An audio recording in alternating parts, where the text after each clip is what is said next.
What's up, everyone? I'm Justin Fiedler from DIRTRACKR, and this is the Rico Rundown. This season, I'm taking you inside the Rico Aber Racing team as they compete for the High Limit Series Championship and sprint car races from coast to coast and even around the world.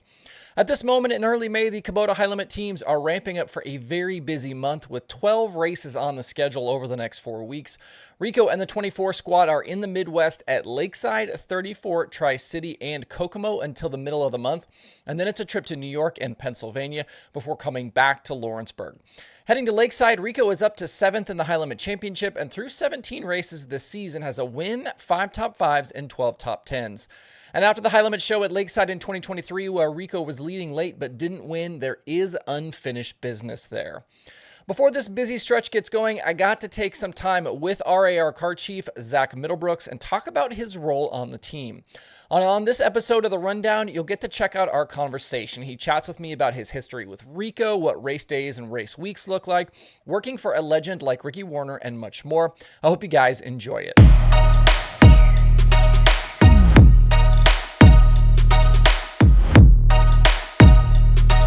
All right, Zach, tell me what it is that you do for Rico Aber Racing. Well, my official role is like the car chief.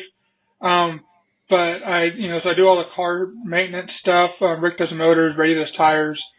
I take care of getting the truck and trailer, getting it serviced, making sure all the work gets done to that stuff. Book hotel rooms, ordering parts. More than just what goes on at the racetrack. I'm helping them. We just bought a new piece of property to build a race shop on.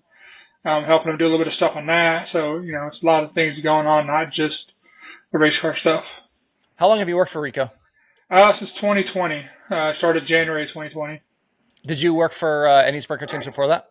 Yeah, I worked for a couple guys out in California, like Jim Van Leer, worked with Colby Copeland out there, and then Rod Tyner, just a couple guys out there, smaller teams. How did you get to work with Rico?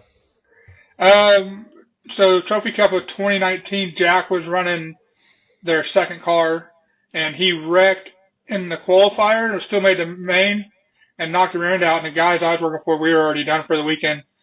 And the crew chief for Rico at the time, Dave Robinson, he's like, "Hey, can you come help me put this thing back together?" And I was like, "Yeah, sure." So I went over and I helped him put Jack's car back together. And, I was a pretty key part of getting it back together because they only had like three guys between two cars.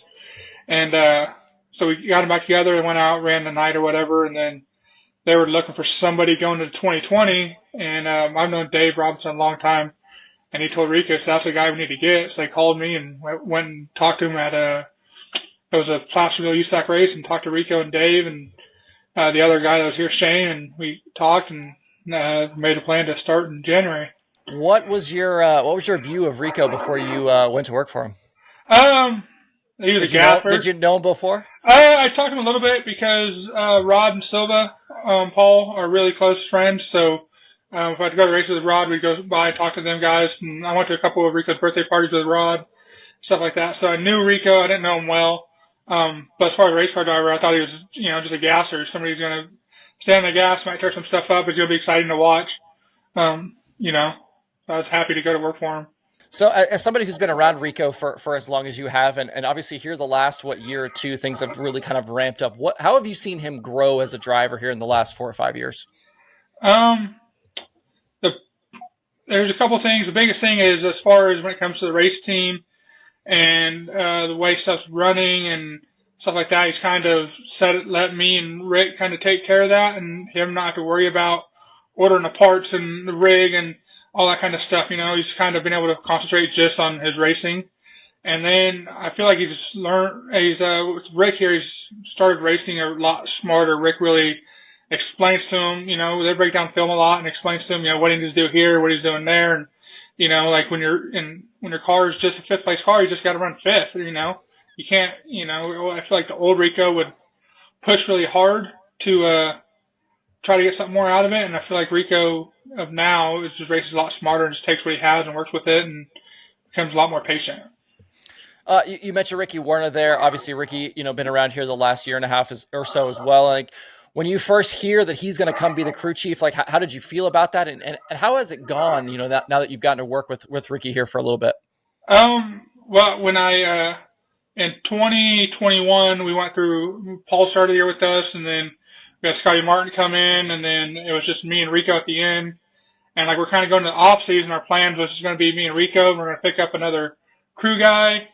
And then he calls me all serious. He's like, "Hey man, I got to talk to you." I'm like, "Yeah, what's up?" He's like, "I know we have plans." He goes, "But I just hired Ricky Warner." And I was like, "Oh, thank God," like it's stressful to be a crew chief out there. I hadn't really done it a bunch, and we had some success, but there was a lot of nights where we weren't very good. When it was just me and Rico. So like when he said Rick was coming, I was ecstatic. I'm like, this is great. You get to learn from one of the best guys to ever do it. And then you hear a lot of stuff how, he's intense and, this and that, this and that. And honestly, since he's been here, he's been a pleasure to work with. I really enjoy it. Brings a lot of knowledge, and he's not afraid to share anything he knows with you. You ask any question, he answers it. So it's just been really great to work with him. What's what kind of things can you pick up from a guy like Ricky? Is it just technical things? Is it stuff you can do to the car? Is it approaches to the night? Like what kind of things can you learn from him? His attention to detail. Everybody asks what he does different. We don't do a lot of stuff different than a lot of other people, but his attention to detail when it comes to squaring the car, when it comes to shock numbers, a lot of stuff people would think it wouldn't matter, if you're off 3 or 4 pounds, 5 pounds in your shock numbers, but with Rick, if it gets off that far, it's going in and getting rebuilt and getting the numbers back to where he wants it. And so like that, so you're always consistent. I think that's a big thing you can pick up from him. And that was the biggest thing I noticed from him when he got here was just his attention to detail and everything. When you're squaring the car, it's down to, the exact number. It's not like, oh, well, it's within a 16th. That's good. It's getting it down to number he wants. And that's just, a lot of guys, I think it gets, especially during the season, it gets, you got long weeks and stuff. And he's like, oh, that's close enough. We'll run it. And then Rick's not that way. He just wants to get it right and get it done. And I think that's a biggest thing I'll take away from him. Brady Forbrook, also a part of you guys' crew. How do the three of you work together? Like I know you guys are kind of a unit, and you guys are on the road a lot together, and you do a lot of different stuff. But how do the three of you work together? Do you think? I think it's really good. Brady's a spark of energy. I'm 34, he's 24, 23, 24. So he's just always a spark of energy and just always ready to go and just positive attitude too. So that's good to have. He was a big key. My first year with Rick, we went through 2 tire guys the first year he was here. One only made like a month, and another one came in and did the whole rest of the year with us. And it's when you get these young guys in here that don't really know, it's hard to, you're trying to go through the season and teach them how to do your tires and what you want out of it.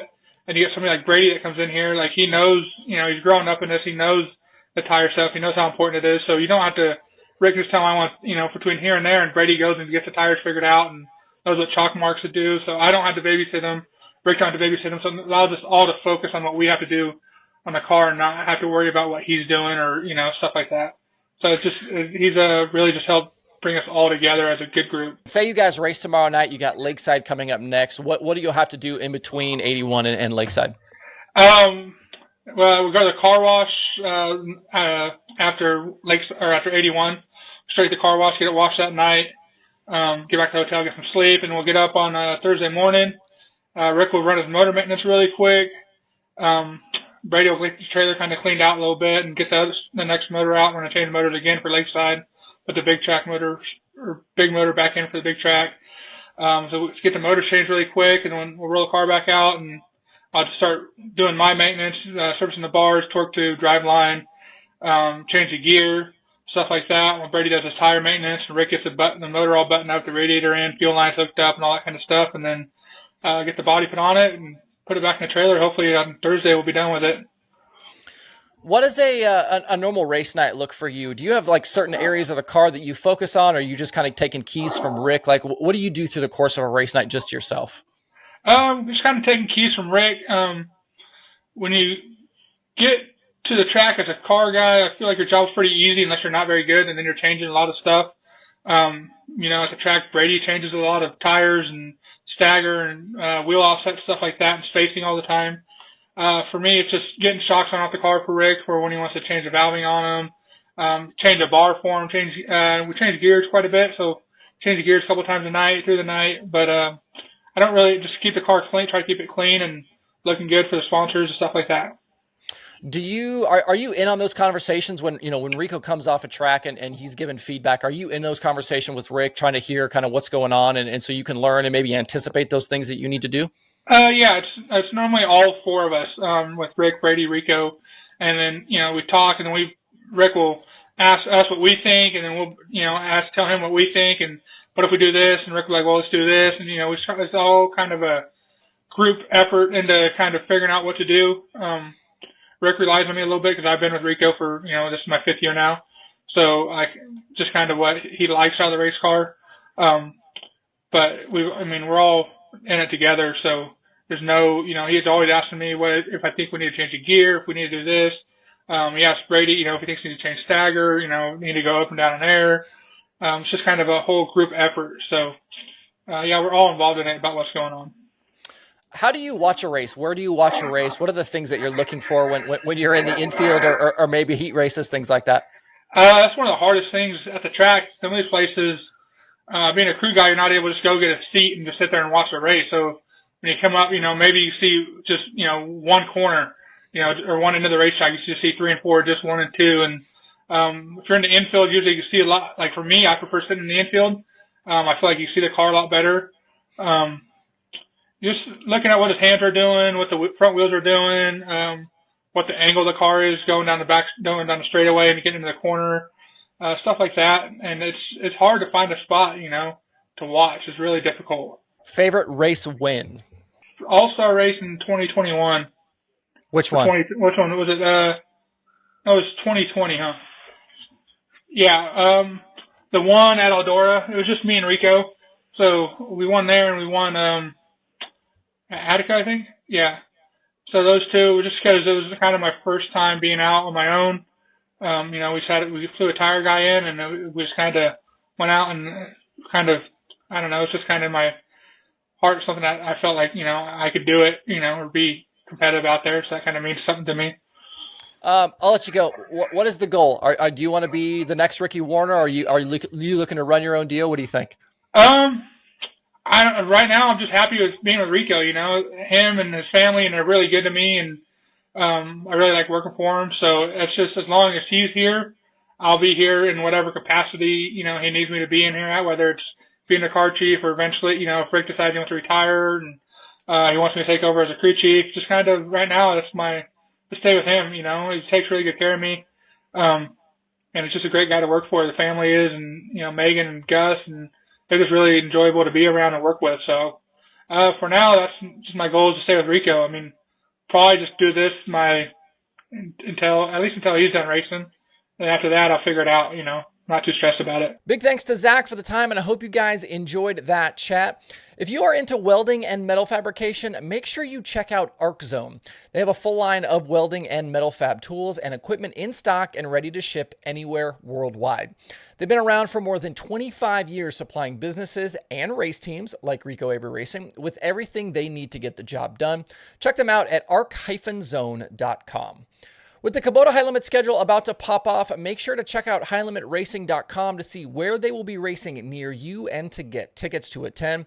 For those races you can't get to, you can watch them live all season long on Flow Racing. That's it for this edition of the Rico Rundown. We'll see you guys again very soon.